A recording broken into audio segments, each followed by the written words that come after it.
I recently returned to my parents' house for work. When I got there, I found the home Wi-Fi was wide open and leaking data. This is unacceptable, I thought, so I fixed it for them. The next day around lunchtime, someone started repeatedly buzzing my family's intercom. Curious, I answered, only to find a woman I had never seen before. Upon hearing Liam's mother's story, she complained. I used to be able to play on my PSP here, but now I can't, and my 5-year-old child is struggling. I wondered if she even understood what she was saying. Annoyed, I responded to everything she said with, "Oh, is that so?" Then she snapped, "I will have my husband formally protest later," and left. I wanted to protest myself, but held back, looking forward to her official complaint. But it never came that day. The next day, having forgotten the incident, the formal complaint arrived. "When I was waiting yesterday," I joked. "We are busy, unlike you," she retorted. Then I heard the formal complaint. It was about how inconvenient it had become since they had to go further away because of what I'd done to the Wi-Fi. "What are you thinking about the cost of gas?" Of course, I wasn't thinking anything about it. "Aren't you terrified that small children might wander off alone? Apologize and reconnect the Wi-Fi now." She really said that. "You're part of the boomerang generation. How embarrassing." How rude. I'm on a transfer. If it's a son-in-law you want, he'll be here next year. "My husband graduated from college and holds a proper corporate position. That's what sets us apart," she declared. Her husband, Mr. Position, just crossed his arms and glared. I didn't want to let them in, so I guarded the entrance, only to be scolded. Normally, you would apologize, invite them in, and offer coffee and something from the boomerang generation. That's common sense. When I asked the husband, "What do you really think?" he said, "My wife's words are quite unreasonable." When I told them it was unauthorized access, they retorted, "What about the TV? You're accessing that freely, aren't you? Is that illegal? Haha!" I couldn't help but feel a bit sorry for them. Well, whatever they might say, I told them that I'd had the phone company make it so their calls couldn't get through anymore. I lied to get them to leave. I didn't ask for a boomerang generation, so when I handed them some salty crackers, saying, "Sorry, you must have been hungry," they threw them on the ground. They told everyone they'd come back, so I'm thinking of buying some potato chips and waiting for them. And after that, the Position couple evolved in just one day. They stormed into our house at dinner time, carrying their 5-year-old and an infant. They said they were here to offer a heartfelt apology for yesterday's formal protest, and to pay $10,000 in damages. I told them that I would not be connecting with them anymore and that there was nothing I needed to apologize for, so please leave. But they wouldn't budge. To top it off, the wife bent over with the infant in her arms, covering her face with her hand, tears streaming down, glaring at me. The husband said, "Doesn't your heart ache seeing my wife's brave appearance? How terrifying you are! Now I understand the meaning of being single." No matter what I said, they somehow only related it to marriage, so I thought of saying I'd get married next year, but thought better of it. When I asked them about their threats to bring everyone, their son said, "If you're not going to connect, then forget it." Normally that would be it, but I can't figure out why they're so fixated on this. With no other option, I called the nearby police station, not 911, but they wouldn't deal with it. Since there's no visible damage and it's a neighbor dispute, they told me to solve it ourselves. But since they were trespassing, a patrol car came without a sound. Then the wife powered up even more. As soon as she saw the police officer, she cried out, "This woman is terrible! She's bullying us!" The husband also spoke in a highly theatrical and strange tone. "If I hit her, I'll be the bad one, but I can't bear it!" My parents and I were stunned, shaking our heads in disbelief. The police officer who answered the phone came over and kindly explained, "What your child did isn't against the law, but it's a matter of morals. It's your job as parents to teach them that it's shameful." But they were unfazed. "This woman is lying. Look into my eyes. You see what I mean, right?" one of them said, clinging to the police officer. Their movements were disgusting, and they even glanced at us. The police officer calmly asked, "Why would she do that? What's the benefit in her doing something like that?" He continued kindly, "It's late, and this isn't good for your children. Let's go home. If you still want to talk, we have a space at the station where we can discuss this. Shall we?" He was gentle through it all, even as he pried the clinging wife off of him and smiled. He then quickly loaded the family into the patrol car and left. Our jaws dropped, and a neighbor who had come out to see the commotion said, "When they get home and the police come back, make sure you're not looking foolish." We hurriedly prepared coffee and waited. In about 20 minutes, the patrol car returned, and the officer apologized. "I'm sorry about earlier. I didn't know it was like that. Please, tell me the details." We told him everything that had happened. Then, he told us something distressing. Recently, there have been many incidents of people attacking their neighbors for no apparent reason.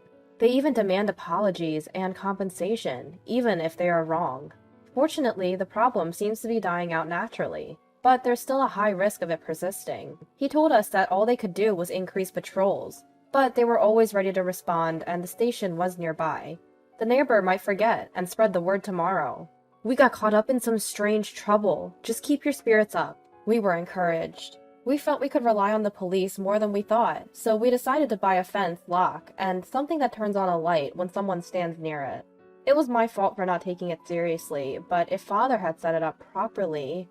"I'm sorry, my daughter." He seemed truly sorry.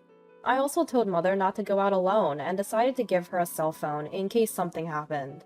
Later, Father went to the police to get information on crime prevention. The entrance had a fence but no lock, so we replaced it. We were going to add a light that comes on when someone passes by and a camera, but the police advised against it, saying it might provoke them.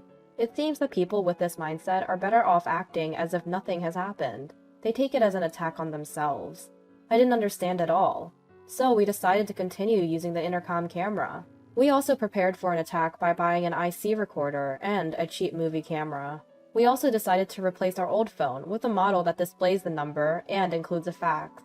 The entire family purchased personal alarms. However, since Mother bought them, the very cute designs are a bit embarrassing. Mother also bought a cell phone and had the shop assistant set it all up.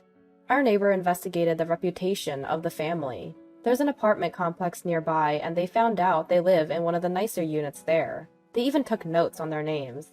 Because it's dangerous, I warned our neighbor, and it turns out the family was somewhat known in the area, so I could easily find information about them.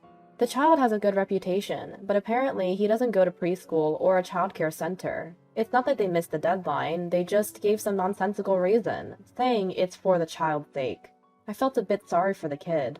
He must be another victim of that couple. Ever since that incident, I sometimes feel so restless that I want to scream out loud. My husband is still working, so when he's at work, I'm incredibly anxious because I'm left alone with the child. I keep checking up on things via phone or email. I tell myself it's okay since the neighbors and a female police officer are keeping an eye out, but I still feel uneasy. I came back on a plane, but I feel as if I'm in a world just parallel to where I'm meant to be. My son-in-law is still working abroad, so I can't talk to him. I wonder if anyone would believe me if I told them.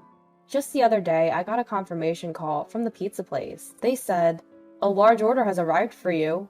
I can't be sure, but it's in my phone book, and I can't think of anyone else but that couple. Since then, we've been able to spend each day safely without any major damage until the parents of the children who were connected to the PSP came over on Sunday. All the children were between 3rd and 5th grade, and only that child, Liam, was 5 years old. They had connected by chance and had been coming over from time to time. Liam, who was following the elementary school children, wanted to join in and seemed to be checking every day to see if he could connect.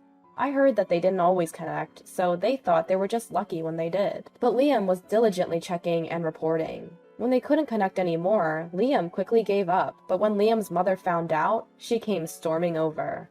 On the contrary, I ended up apologizing to the other children's parents, and I felt terrible. Though they did nothing wrong, it was our home setup that was at fault. I heard from the parents who came over that Liam's family had moved here about 2 years ago, and they immediately noticed something off about their behavior. They didn't send Liam to preschool, and when asked why, they answered with a straight face, "My son is special. If he goes to preschool, he'll become a genius, and others will be jealous. It would be a problem if they harm him." The mother who heard this was scared.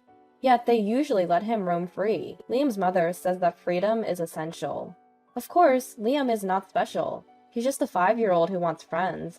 But without going to preschool or childcare centers, he can't meet children his age. So he tries to mix with the older children, but it's in vain. The neighbors are saying that he should attend school, but they won't listen. Instead, they react with, "You're just jealous and hate my son," and end up isolating themselves.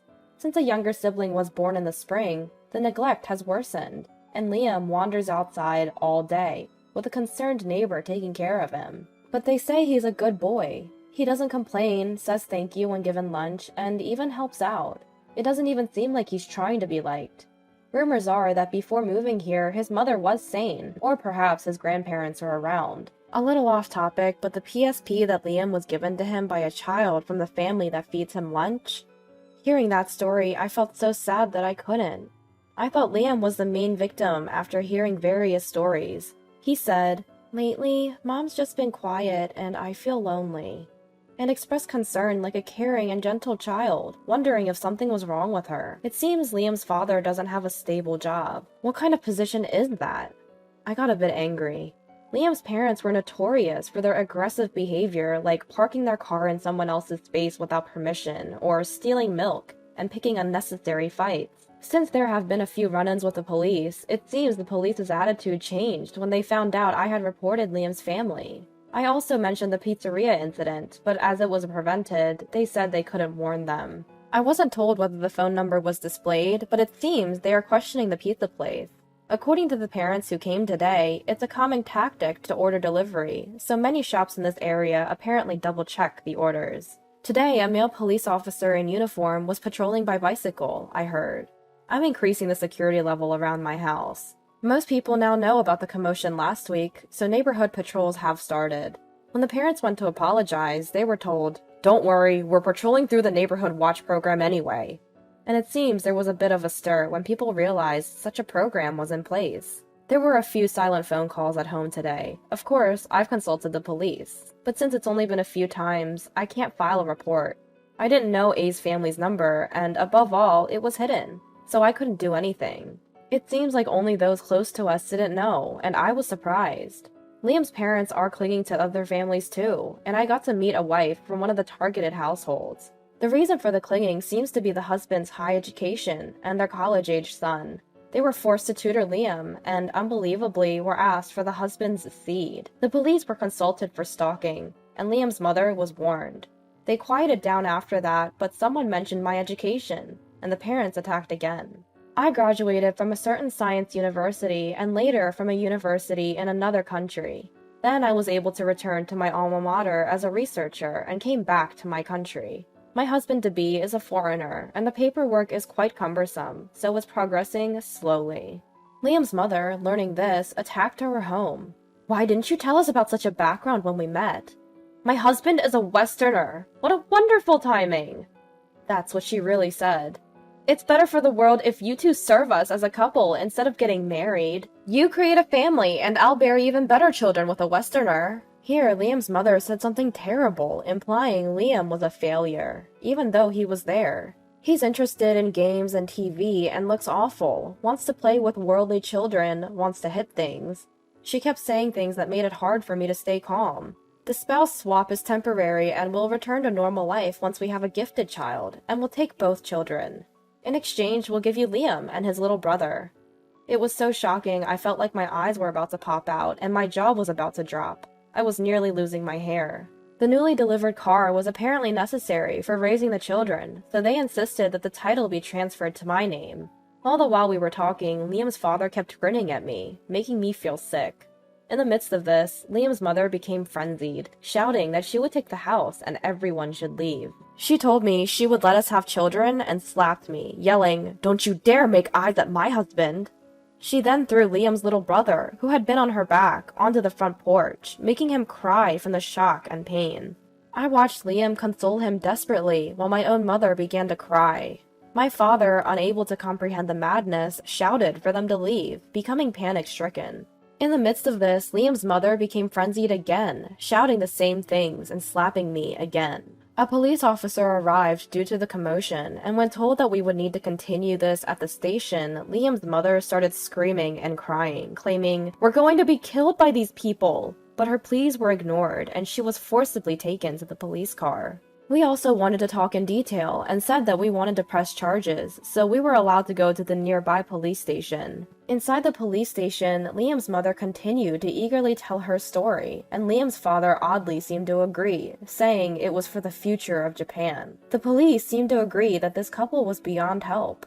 The children were temporarily taken to Child Protective Services, and we were informed they would probably be sent to a facility. Knowing that the siblings would be separated brought tears to my eyes, and I felt heartbroken. I couldn't help but regret how this all could have been avoided if I had only reset the Wi-Fi, and I wouldn't have subjected these children to such a horrible experience. That day we gave our statements and returned home, unable to actually file a complaint. The next day, both my father and I took off work to go to the police station. My mother was bedridden from worry for the children, so a neighbor came to watch over her. At the police station, we were informed that the children were eating and sleeping well and appeared healthy, and also that the parents are being seen by a doctor, so it seems that pressing charges will be dropped. We were grimly considering our options, but were sternly told that moving the children back to their parents or sending the couple away wouldn't lead to happiness for the children. It would be appropriate to say what the couple did was not just child abandonment, but akin to child murder. Their abnormal obsession with us also indicated that they should no longer participate in social life. We were reprimanded when told that the couple would also be placed in a facility, and suddenly showed sympathy. At the same time, we were told that feeling sorry for them wasn't quite right, but neither my father nor I could agree or understand.